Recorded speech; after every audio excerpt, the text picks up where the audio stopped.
All debt is not created equal. Someone asked me a question recently, how much debt is it okay for me to have?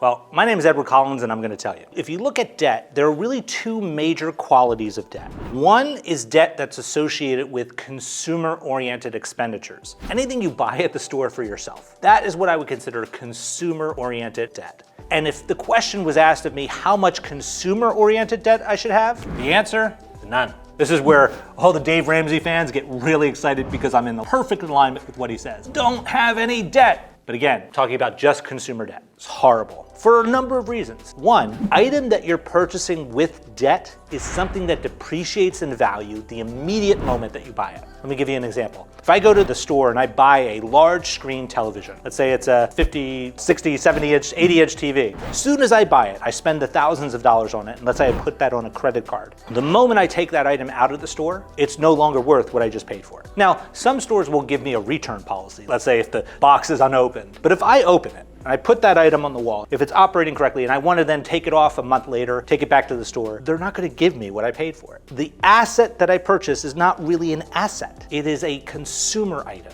It's an item that I've purchased that has gone down in value. And when it comes to the debt that's associated with it, oftentimes the interest payments on that debt tend to be some of the highest interest that exists. I can go into all of the actual technical reasons why that's the case, but let me just stick with something that's really common sense. If I'm a bank and I'm interested in lending you money to buy something, and the something that you're buying is something that depreciates in value pretty quickly, the value of me having that debt on my books, it's not really a very valuable thing for me to hold. So the only way for me to get value out of that debt is to charge you a lot of interest to have it. So that's why consumer-oriented debt, like credit cards for retail purchases, tend to have the highest interest rates that are associated with debt. That exists. But remember, I mentioned two different qualities of debt. The second quality of debt is debt that's utilized to acquire assets. It's very important for me to define what I mean by asset. An asset is something which you control, which generates cash flow for you. A classic example of an asset that generates cash flow for you would be a residential piece of real estate. Something that you own that you're renting out to a third party, and every month they're paying you rent. And that rent goes to support the carrying cost of that asset, which would include things like property taxes, homeowners insurance, maintenance and upkeep on that property, and debt service, or the repayment of the debt that you've used to acquire the asset.